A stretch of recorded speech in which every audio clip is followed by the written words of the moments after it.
Agriculture Sector Development Program is in Phase 2 currently. Phase 2 began in 2017 and it will end in 2020. The goal of ASDSP is to contribute to transformation of crop, livestock, and fishery production into commercially oriented enterprises that ensure sustainable food and nutrition security. The purpose of ASDSP II is to develop sustainable priority value chains for improved income, employment, food and nutrition. ASDSP II has 4 results areas. The first outcome area or result area is in zone productivity, where we are aiming at increasing productivity of priority value chains. Outcome 2 is on entrepreneurial skills, where we are aiming at strengthening the entrepreneurship skills of priority value chain actors. The third outcome is on market access, where we are aiming at improving market access for the priority value chain actors. And the fourth one is on structures, where we want to strengthen structures and capacities for consultation, cooperation, and coordination. Each outcome has outputs. Outcome 1 has 3 outputs, where the first one is on enhancing capacity of existing service providers on identified opportunities. The other one, 2, is on strengthening value chain innovations, and the third one is on strengthening environmental resilience for increased productivity among prioritized value chains. Outcome 2 has 1 output, and this one is strengthening the entrepreneurship skills of the value chain actors. Outcome 3 has 3 outputs. The first one is improving market access linkages for priority value chain actors, improving access to market information by priority value chain actors, and third is improving access to financial services by priority value chain actors. Outcome 4 has 4 outputs.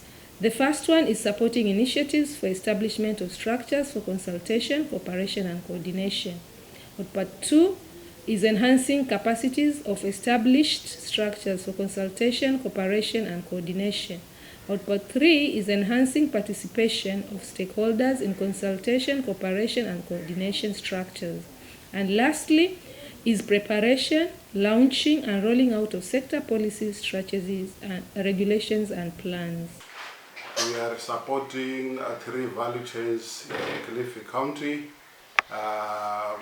One being cassava, the other abeg and indigenous chicken.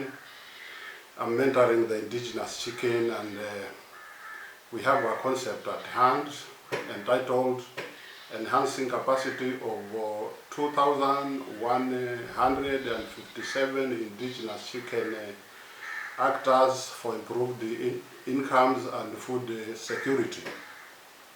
This is a concept which is going to be funded at the tune of 18,790,175 being the total budget. But out of this, ASDSP is putting 17,790,175 shillings. This project is going to last or take a duration of 2 years to implement, and will be implemented across Kilifi County, covering all the 7 sub-counties and the 35 wards. And the main proponents going to implement this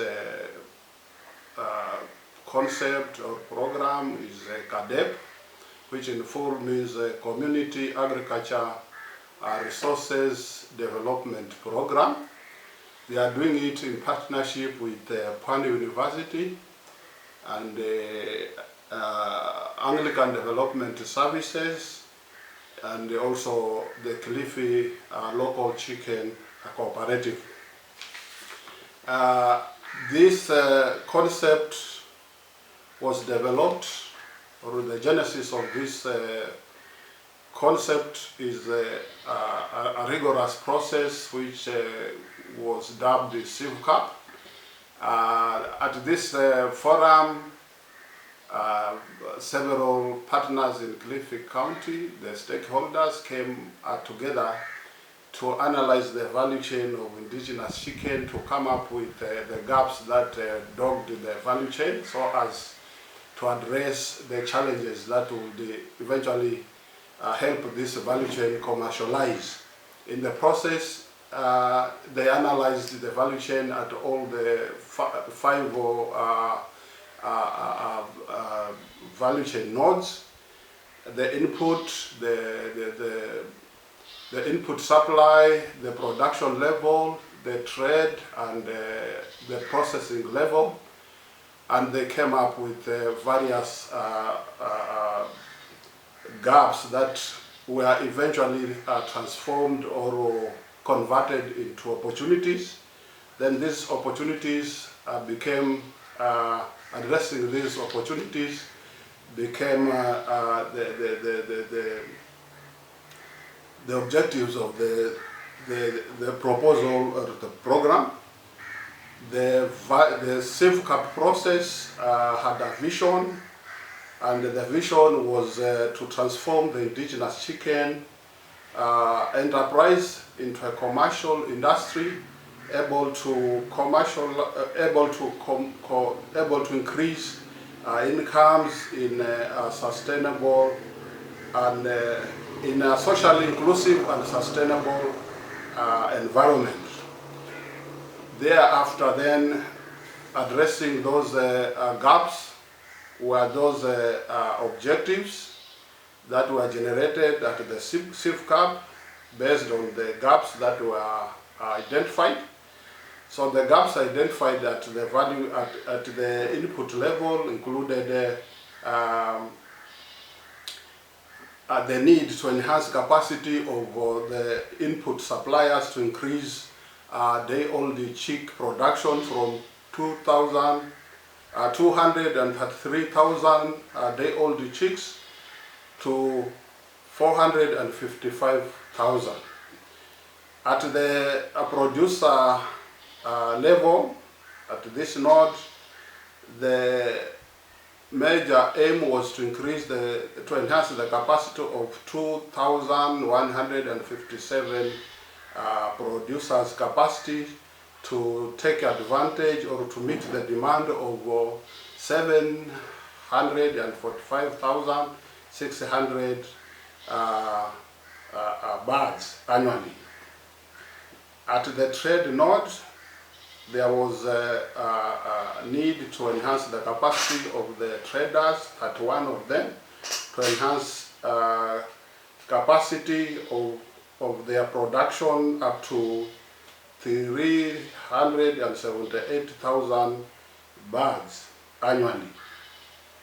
At the processing level, there was need to enhance the information system technology use among the processors, so as to strengthen up the supplier, processor, and consumer linkages. The fifth objective was on supporting formulation and enforcement of regulations, policies, and standards of the value chain, of the indigenous value chain actors, so as to comply with these and enhance productivity of the value chain.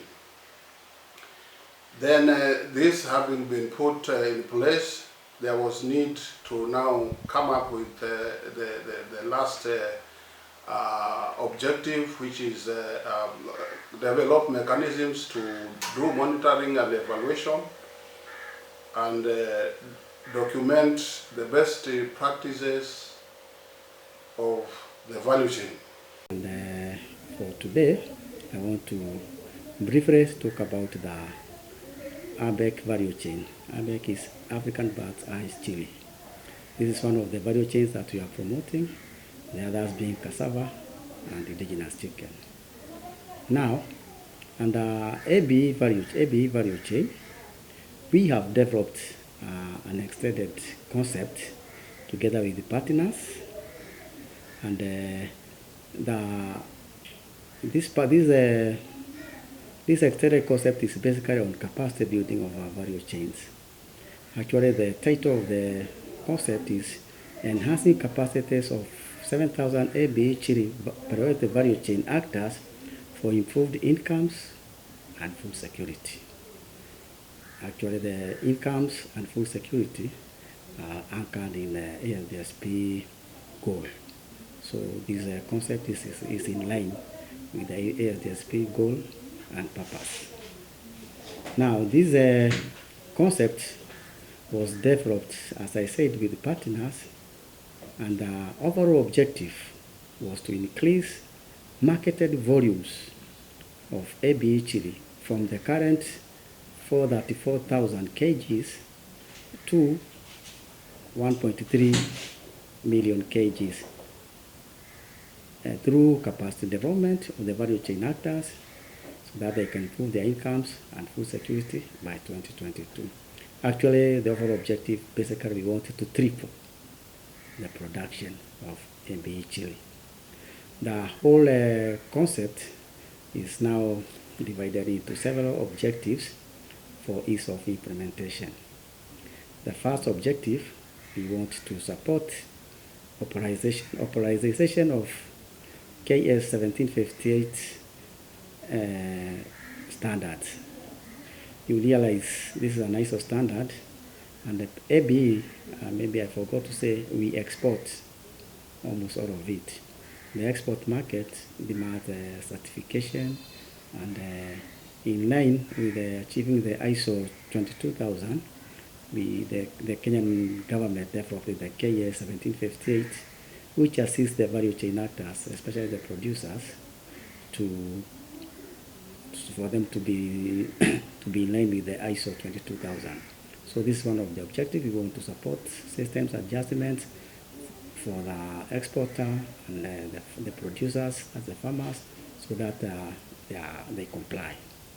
The other objective, we want to enhance the capacity development of the around 7,000 producers and one cooperative. We have a cooperative on business and technical skills. We realize that our farmers need to have a mindset change so that they can become entrepreneurs. We want to change their thinking so that they think business. They move on from subsistence to commercialization. So we want to capacity building them on the business skills, but again, we are also concentrating on the technical skills, especially GAP, good agricultural practices. The other objective, we want to strengthen the ABEC Chile input credit system. We are developing this with a partnership with banks like Equity, because we realize that the farmers, they need credit to produce, to buy inputs, but we find that credit is not easily available. So we are developing an input credit package whereby the farmers will pay through the produce through a check-off system. This is one of, as I said, the objectives. The fourth objective, we also want to enhance the capacities of the collection centers, the collection center management, because the ABE chili produce is collected by the buyer at designated collection centers. These collection centers are not up to standards, so we have an objective of enhancing the capacities of the management at that level, so that they can also assist in complying with the standards. The other objective, we realize there are issues of policies and regulations that need to be domesticated. So we are supporting mechanisms for domestication and enforcement of policies and regulations that are relevant to the value chain. So these are issues like issues of taxation, sales, movement, and all that. So we support legislation, we support domesticating the policies and regulations that affect the value chain. The last objective, we want to develop mechanisms, of course, for monitoring, evaluation, and close learning. We want to document all that so that even other countries that will be producing data, maybe Chile, they can come and learn from us. And also, upcoming, especially the youth farmers, can also learn from what we have achieved. That, in a nutshell, is a project, and the total cost is 17.3 million, with the ASDSP contributing 15 million, and the lead partner, that is Equator Kenya Limited, is contributing 1.2 million. Of course, we have other partners who are contributing in kind. We have like Carro, we have Red Cross, we have the Department of Agriculture that is spearheading the trainings, and also World Vision. And we are also welcoming new partners, because anybody who has got an interest in the value chain, agri value chain, we are telling them, let's join hands, let's work together, let's complement each other. We are not competing, but we are working together, complementing each other.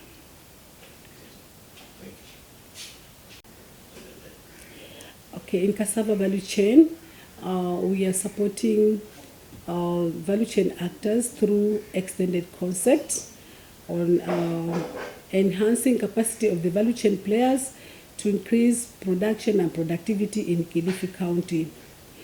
This proposal was obtained through call for proposals, whereby service providers submitted their proposals or their ideas, and then these ideas were vetted by ASDSP technical staff. And finally, out of the many service providers who submitted their proposal, one service provider was able to win.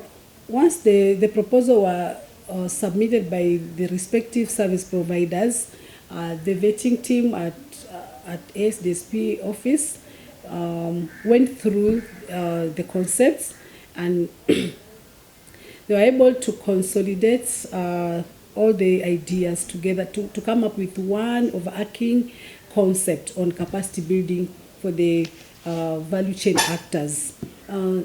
So after consolidating all the concept ideas together for the respective service providers, we came up with the title of the one overarching concept as enhancing capacity of 1,734 value chain players, that is cassava value chain players, for increased production and productivity in Kilifi County. This proposal will be implemented in the whole of Kilifi County in all the 7 sub-counties. Therefore, all the partners who are responsible for implementing this proposal include a lead partner, that is from the Department of Agriculture, Livestock and Fisheries, that is ATC, Agricultural Training Center at MTWAPA, that is the lead partner. Other partners include Ustadi Foundation and Self-Help Africa, whose responsibility in this proposal will be to support in seed bulking, and also in coming up with collection centers, and also to enhance in market access. Another partner in the proposal is the Department of Cooperative. The Department of Cooperative, who will be responsible for capacity building of the apex bodies along the cassava value chain. Other players include the farmers, especially through Rimato Cooperative, whose responsibility in implementing the concept is in seed bulking, production, aggregation and also marketing. We also have CARO as one of the partners whose responsibility will be mainly in research and guidance, and also providing clean, ensuring that there's provision of clean, certified and registered planting materials, and also they will be responsible for monitoring and evaluation, only that to ensure that the planting material is clean as per the research standards. So as I've said, we are also having the cassava producers groups who are responsible for seed bulking and production. We are targeting a total of 46 cassava group producers, and we are also targeting one apex body, that is one cooperative, that is Rimato Cooperative. The main objective or the overall objective of this capacity building concept is actually to enhance capacity of the value chain players, as I mentioned them, on increasing productivity, entrepreneurial skills, and market access of cassava along the value chain. Why this overall objective? Simply because there are some gaps that had been identified, specifically on production. The production was low, especially at baseline level. The production was going at 94,520 tons.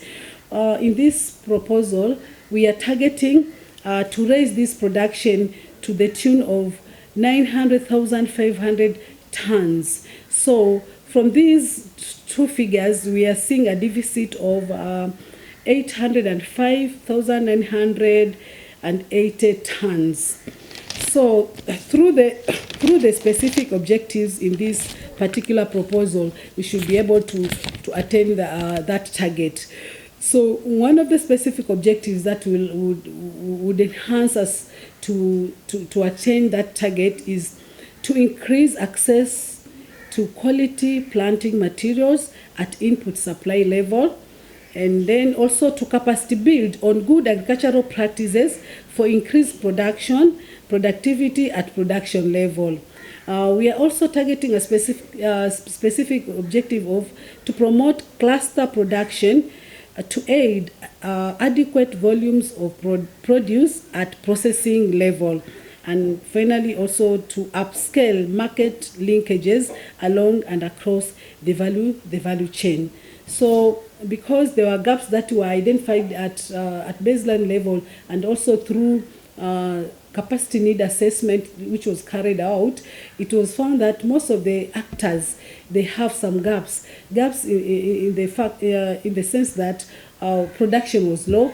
There was also gap in entrepreneurial skills, because ASDSP's goal is to graduate these players from subsistence production out to commercialization. So it was found that it wasn't possible for the value chain players to commercialize in ASDSP1 simply because of these gaps, such as the entrepreneurial skills were missing. So we are targeting in this proposal to capacity build on the entrepreneurial skills for these value chain players, for them to be able to commercialize. There was this gap of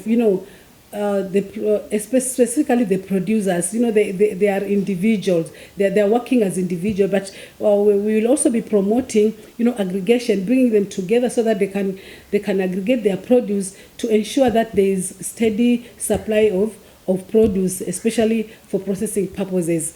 And finally, there was also a gap of market linkages. There was that gap.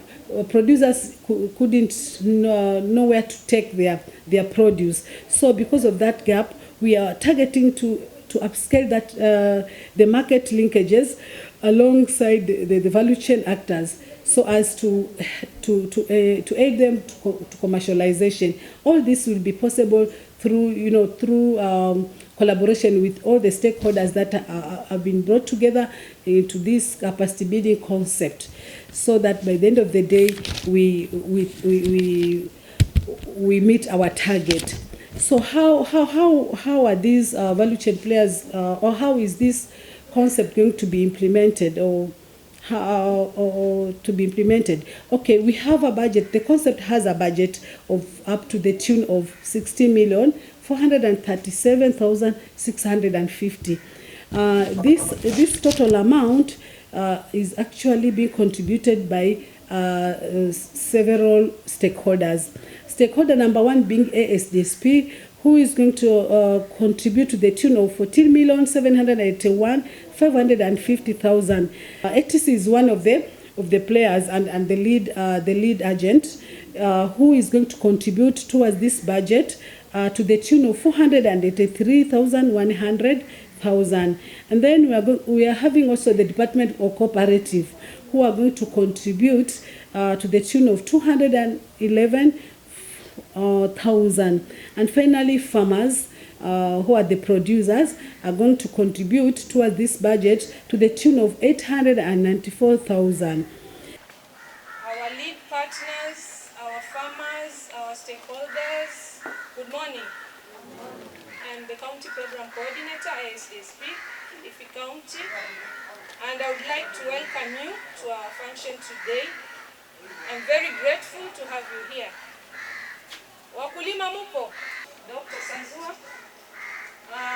We have different partners who have attended today.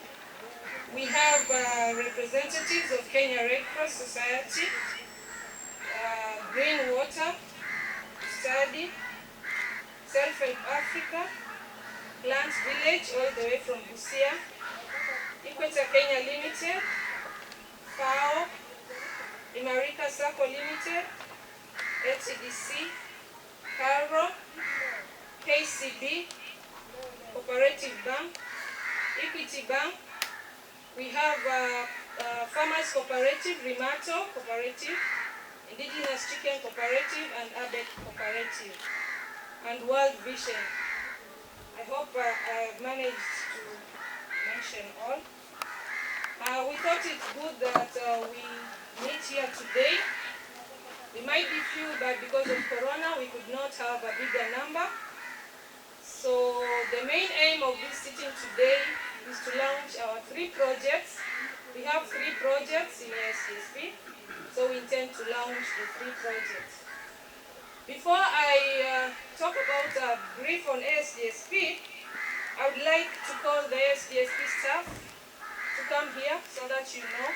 We are a small team, but a very strong team. ASDSP team, kindly move forward. You'll notice that our gender is balanced.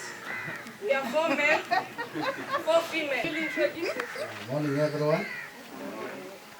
My name is TICHA. I work with the ASDSP. I'm the Business Development Officer. Good morning everyone. My name is Paul Mwadime. I work at ASDSP, Kilifi, in charge of finance. Good morning, everyone. My name is Gladys Nriza. I work for ASDSP Kilifi. I'm in charge of policy and institutional capacity development. Thank you. Morning, everyone. Morning. My name is Elizabeth Haika. I'm the Office Administrative Assistant for ASDSP. Morning, everyone. I'm Caroline Zalicharo. Support staff is the speaker. Morning everyone. Okay, phase 2. We started phase 1 in 2012, which ended in 2016.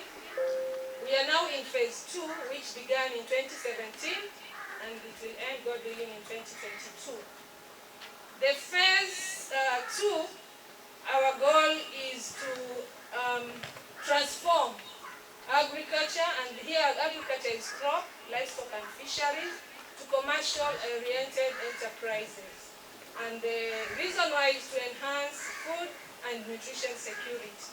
We have 4 outcome areas in ASDSP. The first one is on productivity. The second one is on entrepreneurial skills. The third one is on market access. The fourth one is on structures. structures for coordination, consultation, and cooperation. So ASDSP is a national-wide program. It is in all 47 counties of Kenya, Kilifi being one of them. In Kilifi, we have 3 value chains that we work with. These are indigenous chicken, African bird's eye chilies, and cassava. These value chains were prioritized by our stakeholders. So we began with the 3 in phase 1, and we are continuing with them, aiming to commercialize all the 3. ASDSP is funded by the national government of Kenya, county government of Kilifi, Swedish government, and EU.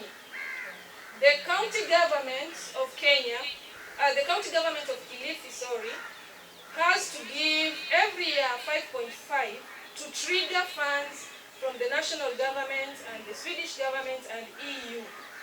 We are glad that in Kilifi County, we have been able to receive funds every financial year, and as we talk, we have received a total of 22 million from the county government.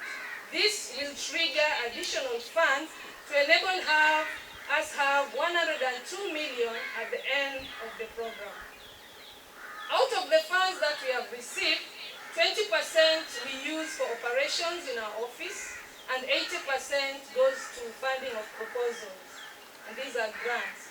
So all the proposals that we have, which are capacity building proposals and innovation proposals, will be funded by the 80% of the funds that we intend to receive.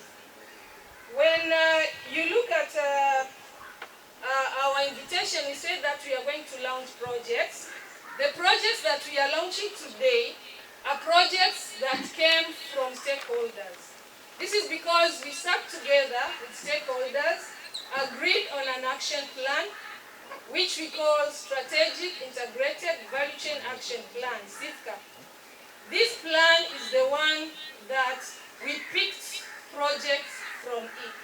So you find that we have a SIVCAP for ABEC, a SIVCAP for Cassava, and a SIVCAP for indigenous chicken. These plans can be used by all other actors, all other stakeholders in coming up with projects too. So we are allowed to share them out, and we are allowed to work together with them. In the funding of this project, we work together with partners, and so you'll find that when we give out the checks today, the funds will be given to project management team. Each project has a project management team. So we are not going to give directly to our partners. We have many partners, we have the lead partners, and we have others. So we are going to give the checks to the project management team, and the project management team will sit and will be issuing out funds to the different service providers. Whatever we are giving today is it's a tranche of what we give next after they have used whatever they have. But at the end of it all, we expected to give 47.7 million for capacity building funds. So before I sit, I'd like to call upon our lead partners to briefly tell us what the capacity building entails. I'm the founder of Equator Kenya Limited. We are an exporter of bird's eye chilies, and in Kilifi County we organize the supply of chilies with about 8,000 farmers, basically 8,000 families. We started the company in Kilifi about 10 years ago, even more. So we are quite established here, and we're happy to work with so many different partners. And I think as a private company, it's also quite special that we have developed this special relationship with the government. We see many companies in Kenya, and it's almost rare that that relationship has really built strongly. So we are truly a partner of the ministry. We have, as a company, certain challenges. You can imagine, in our case, we export chili peppers for the for the food grade. So, and this is also for export. So this is quite a difficult market because, for example, the export to the European Union has to meet very strict requirements.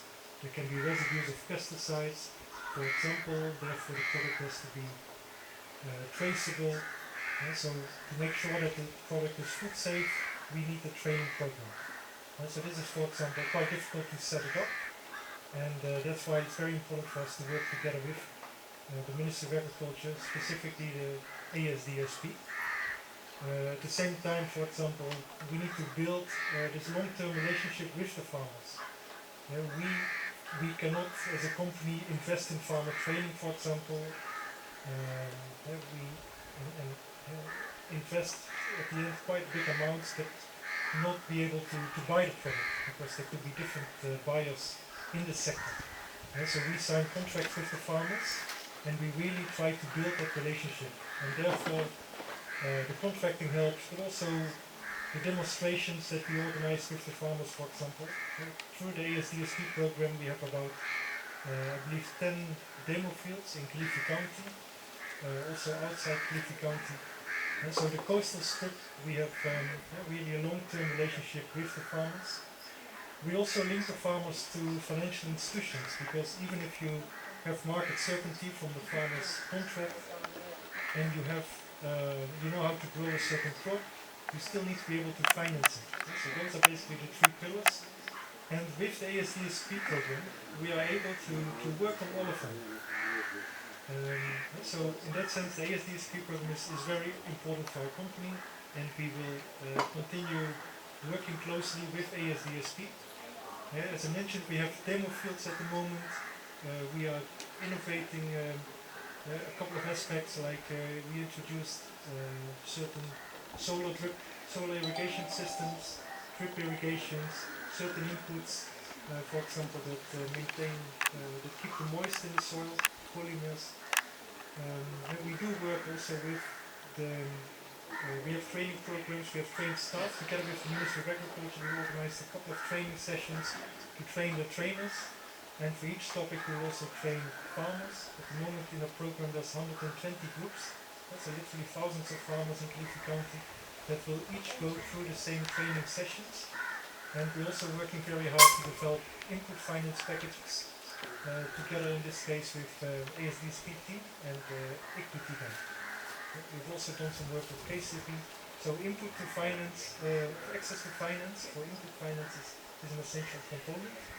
And so we're very grateful to work closely with the Ministry of Agriculture, and we're very proud that over the years we established this relationship. Thank you very much. In this concept, we basically want to transform our farmers to be entrepreneurs. To this point, I wanted to appreciate the efforts of our minister. Initially, when I was told I have won the concept, I was wondering what will I tell farmers, especially farmers in Kilifi North, where we started the journey of commercializing cassava in 2011, hoping that we were going to put up a factory. We planted a lot of cassava plantation from Tezo all the way to Masangoni. I remember one time Limato hata ikapondisha karibu ekari 20 Masangoni, and we had a plantation of cassava, hoping that we are putting up a factory as soon as possible. But it never materialized. And what happened next? Cassava yote ikawa uprooted, wakulima wakawa demoralized. Ndio nasema at this point nataka kumshukuru sana waziri, because I can see the right beyond the tunnel. Actually the right is already inside the tunnel, because already the machines that have been lying idle at MTWAPA, they are already at site. And even on top of that, we also have another factory which is coming up in Malindi. So as we talk, even as we implement this concept, we are talking of 2 factories already in place. So even as we come to you farmers, tufanye mobilization ya wakulima, tufikirie biashara ya cassava, we already know where we are taking the cassava to. Kwa hivyo, basically we are going to train farmers, we are going to train staff, and we are going to work with all the partners involved in the cassava industry. We cannot leave out our partners kama Ustadi, we have plant health, We have Carlo, who are the breeders of our high-yielding varieties, which are resistant to diseases. And basically, these are the things that we want. So we are going to work all together so that we ensure the package that goes to the farmer atafikiria biashara with the right inputs in place. Otherwise, I want to stop at that. Tutakuwa tunakuja huko nyanjani, tufundishane na tuendelee na kuboresha kilimo cha cassava. And I believe in the next 2 years, I think Kilifi will not be the same.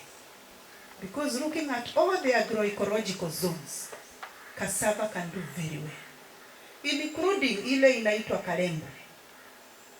Kalembo is very high yielding, lakini wakulima wanasema ni sumu. Some of those things we are going to get lead out of our farmers' mind, together with Carlo, who are the breeders of these varieties. Otherwise, thank you very much. May God bless you. Partners wale ambao wako kwa hii Indigenous chicken, we are 3 partners, that is CARDEP, then we have Anglican Development Services, Pwani, and the Pwani University. So we form the team that is going to do the capacity building for the indigenous chicken. Pia tuko na ile cooperative ya indigenous chicken na wako hapa na mwenyekiti wao. Kwa hivyo tunashukuru pia wakulima. Kwa hivyo katika hii mradi huu wa indigenous chicken ni kwamba kama zile value chain nyingine ni mambo ya kuwapatia mafundisho, na hata tukiongea hivi saa hii sisi tuna bahati kwamba tuko mbele, maana tushazipata zile pesa, hata tulizipewa leo na training zinaendelea. Nikisimama hapa kuna training ambayo inaendelea pale Red Cross ambayo tuna capacity build incubator operators. So we have been having this training since last week. This is the second week where we are training 70 incubator operators in good incubator management and then on business skills. Kwa hivyo kitu kinaendelea. Nataka kuchukua nafasi hii kumshukuru kwanza waziri na timu yake kuona kwamba hawezi kufanya kazi peke yao. Ndio maana wakatafuta partners ambao ni sisi ambao tumealikwa leo. Kwa hivyo hilo ni jambo zuri kwamba ukiwahusisha wale ambao wanahitajika kufanya hiyo shughuli ambao ni wakulima na wale partners, basi inaonesha tunafikia mara moja wale wakulima. Kwa hivyo ombi langu ni kwamba tuhakikishe kwamba katika mradi huu zile target ambazo zimewekwa kuwafanya wakulima wa kuku wasiwe tu pale ukienda kuku ni wa kuchinjwa mgeni, lakini anaweza kutumika kuleta fedha pale nyumbani, watoto wakaenda shule na pia hata tukafanya biashara nyingine. Kwa hivyo yule local chicken wetu yeye ndiye ambaye ukienda mahali popote anahitajika. Yaani badala ya broiler mtu anauliza una kuku kienyeji. Sasa tunataka wale kuku kienyeji badala kwamba watu waende wakatafute Machakos wapatikane hapa Kilifi. Kwa hivyo nafikiri sisi tukiungana na nyinyi tutaweza kutimiza yale maono ambayo serikali ya kaunti ya Kilifi iko nayo, kuwawezesha wakulima wa pilipili, kuku na cassava waweze kuwa in the next hii miaka miwili. We need to transform our farmers from just subsistence to commercial level. Kwa hivyo mimi nataka kupongeza serikali ya county kupitia waziri na wale ambao wanasaidia the donor, kwamba tunahakikishia kwamba as partners we shall do all that is in our powers to ensure that these projects are seized. Asante.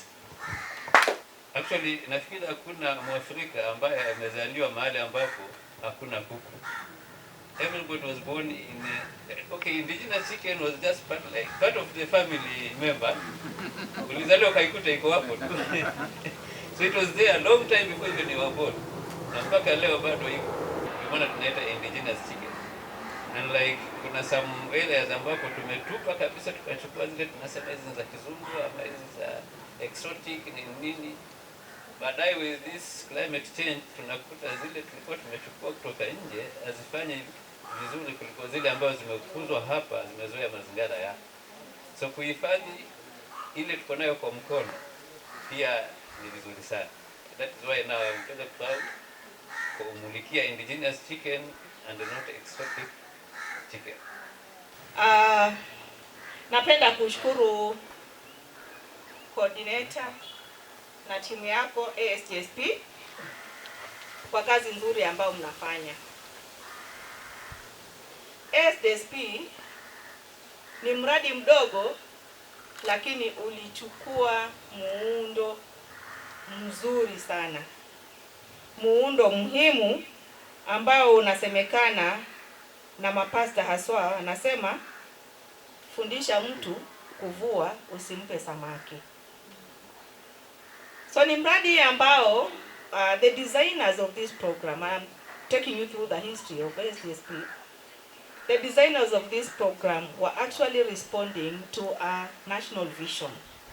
And also we were aligning the agriculture sector towards the Millennium Development Goals at that time, which was aiming at reducing the number of food poor in the world to at least 50%.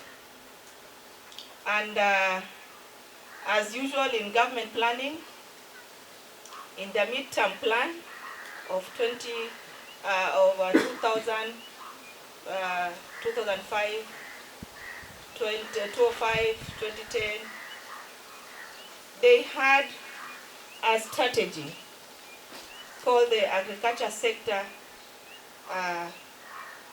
Development Strategy 1. And they also hyped an extension of that in 2010 that was supposed to run from 2010 to 2020, the Agriculture Development Support Sector Development Strategy 2, ASDS. So don't confuse with ASDSP. So it was ASDS 1 and ASDS 2. These two strategies were supposed to deliver this country. Actually, for us to achieve the Millennium Development Goal of reducing the number of food poor to that 50% or even more, and also make a significant contribution to the growth of our GDP.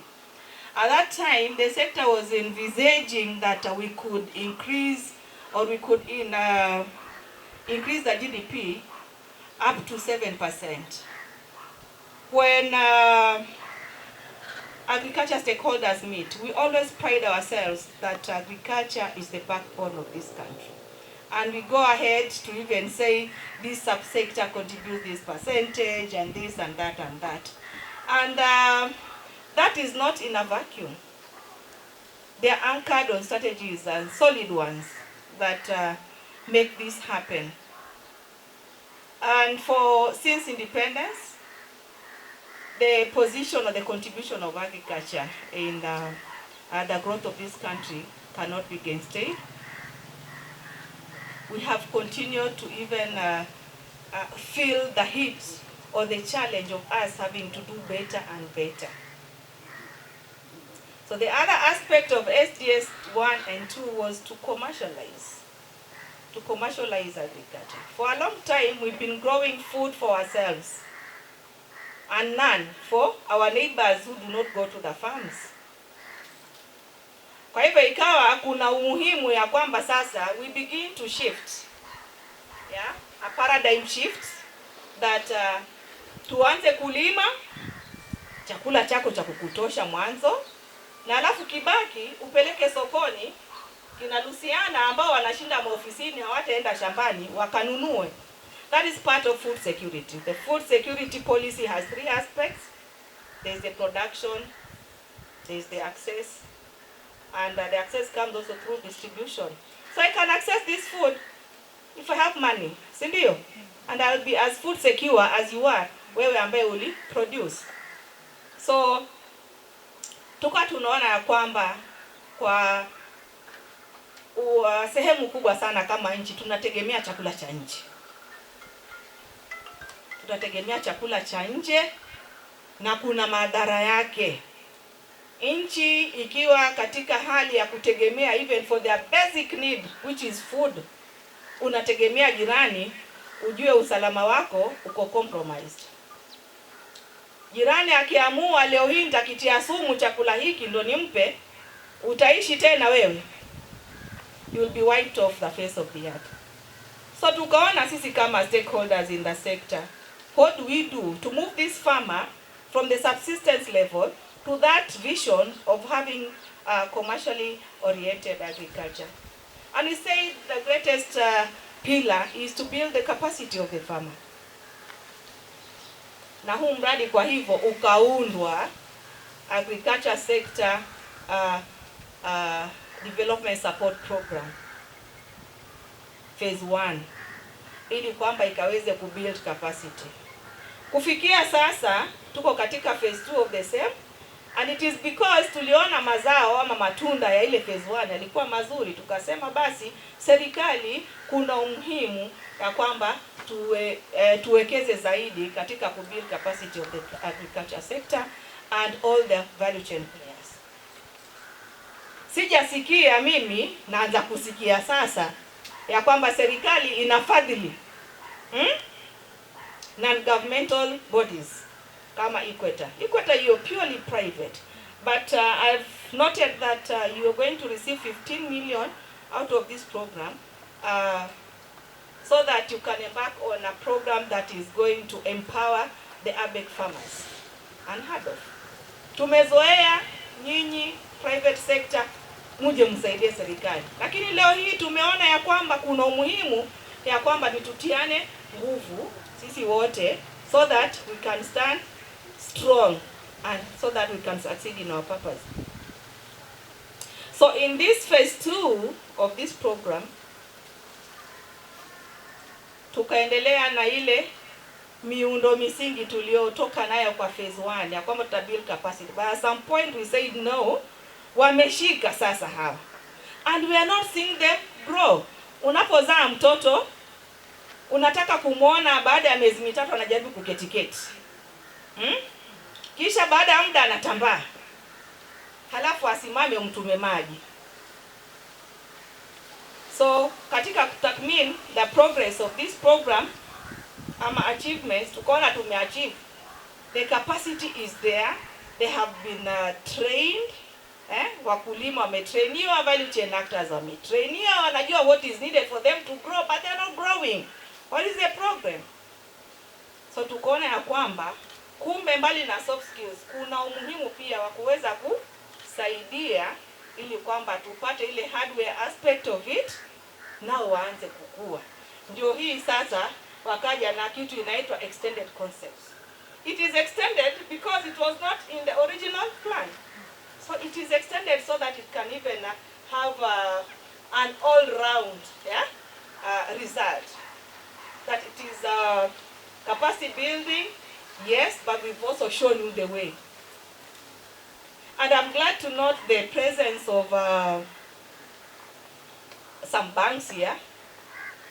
Nimesikia kuna Equity. Equity, where are you? Let me see your hands. Kama mko. Kama ametajwa tu kwa sababu anapendwa sana. Equity mmetajwa hapa. KCB mmetajwa. Na hamjatajwa kwa sababu mmeitwa hapa kuja kutupatia mikopo. It is because you're also holding a stake, katika the growth of this sector. And we appreciate you for the support and the products that you've developed towards actually joining forces with the agriculture sector so that we can achieve this goal. KCB wamekuwa na miradi tailor-made for agriculture sector. Kuna mifugo ni mali which we are beneficiaries, na mpaka leo ninaambiwa kwamba bado tuko na milioni 150 imekaa pale, tunangoja wakulima twende tukamalize allocation yetu. Alternatively pelekwe kwa wenye wanaitaka. Unaona sasa? That is KCB. They are now moving from just financial lending, they are also building capacity for you. Because wanajua kwamba wewe utakapokuwa umeanza step ya kwanza tu hivi katika uwekezaji wako wote in whatever value chain, you will want to grow someday. And you will go to them, mwambie I want to expand, this is my plan, wakusaidia expand, unalipa pole pole. Hawa wanakuwa na wewe unakuwa, na Kenya inakuwa. Na ndio malengo. Tumefika at that level where now I'm also seeing development at the end, yeah, of this country is going to be real and very near. Ni kwa sababu gani? There has never been a time where the market sat to plan with the producer. But these days we sit at the same table, ya kwamba kule kunahitajika hiki na hiki. Na wewe hapa umekuwa mkuzaji wa hii value chain. Waonaje wewe tukashirikiana ili kwamba wewe uzidishe kuzalisha.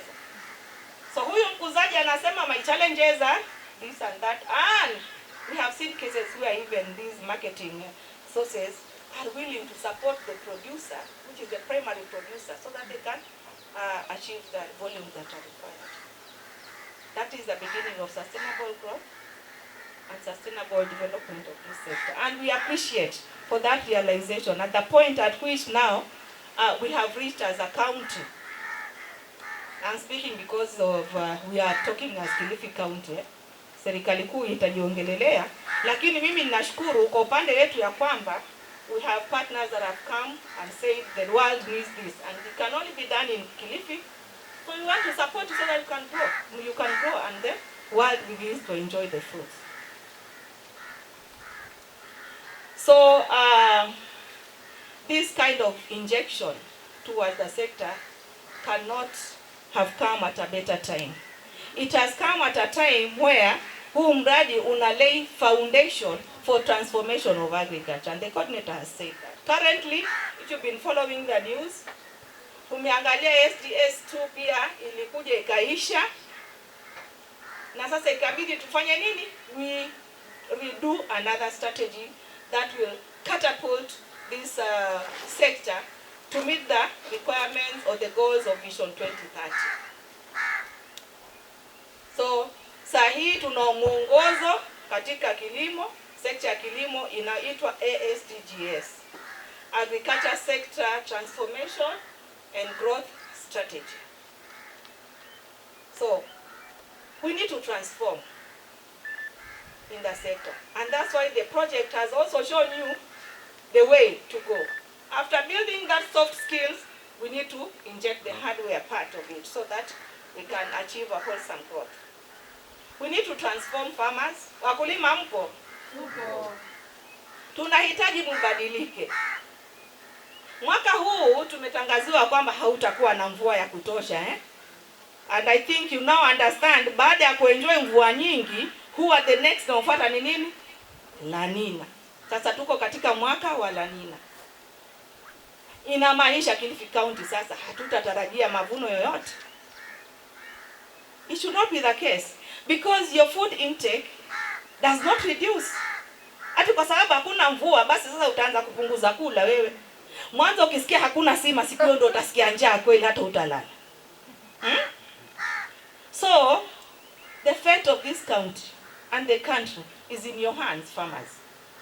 So you have to be transformed. Tutoke kutoka katika ule uzoefu wa kusema tuangoja mvua ndo tupande. Mungu ametubariki. Tuko na mto ule wa Sabaki, wenye wako karibu na kule wanaweza kufanya nini? Wakatumia that resource to produce food for us ambao tuko katika sehemu za kiangazi. Serikali pia imejaribu kuwekeza katika uchimbaji wa vidimbwi. Vidimbwi vimechimbwa vingi, lakini bahati mbaya ni kwamba tukienda tunaona tu watu wachota maji ya kunywa ama kunywesha ng'ombe, lakini hamtumii kwa agricultural production.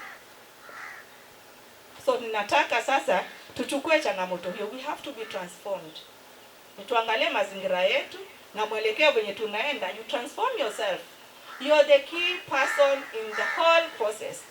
Kama Mungu aliona engineer ndiye mtu muhimu zaidi ama daktari mtu muhimu zaidi, nafikiri angeumba dunia na angeweka hospitali Mwanza. Si ndio? Lakini aliweka nini? Shamba. So ina maana sisi ndio wa muhimu zaidi. If we fail at that level, then everybody else fails. So tuchukue changamoto hii we have to be transformed. Transformation means if you are not using inputs, now begin to use inputs. If you're not taking loans, please go and take loans for production. Because agriculture is an investment like any other. Kama huwezi achieve profit in another investment like a duka hivi, kwa nini huku unataka kupata faida katika kilimo bila kuwekeza wewe? Itakuwaje?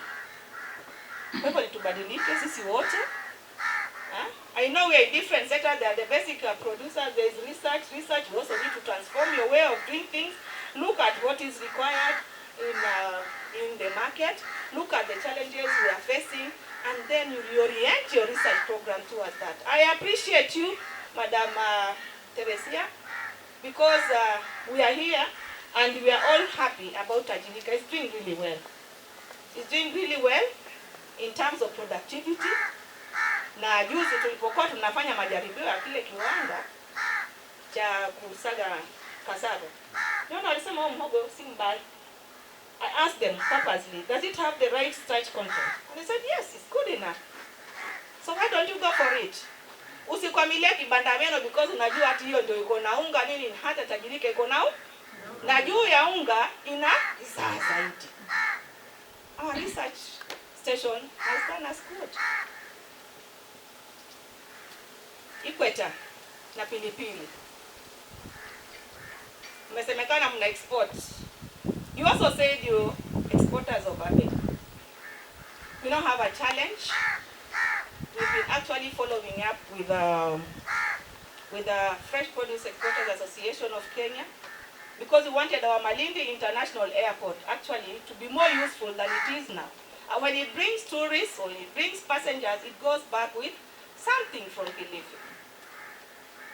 That sometimes this will surpass the demand and they will bring cargo planes. So we began the talks, and because it's a smaller port, they partnered with Mombasa, the more international airport, and now they have given us room for 1 container of ABEC every week to Dubai. So with this support that you're receiving, Equator, we are very hopeful that you will transform the landscape of chili production in this country. I want to be shown at some point that through the support we gave through Equator and the partnership with the farmers, we are going to have millionaire farmers coming from chilies subsector. The way you're growing because of growth in export volumes, we also want to see that growth replicate downwards up to the farmer. Cooperatives are here. So I wish all the partners that have received this kind of support to endeavor to work very well with the cooperatives so that you grow these groups. And these are your strongholds. When you're working with a weak framework, institutional framework on the ground, then you know you're also not safe. You're just in an amorphous standing, and at some point you can collapse. So ninataka vyama vya ushirika vikazidi kuwa strong. I've been pushing farmers where I do my farming. I'm doing cabbages huku Madunguni. Sijui kama mnajua kuna kutoka cabbage huku. Wakulima? Mnajua kunatoka cabbage huku. Sasa nimekuwa na wapush, naambia mimi napanda hii na wewe chukua hii kidogo na ipanda. Nikapata mbegu ya nini?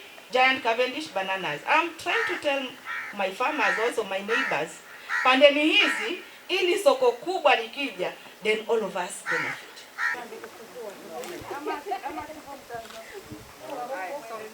Okay. Kenya shillings 8,708,400 only.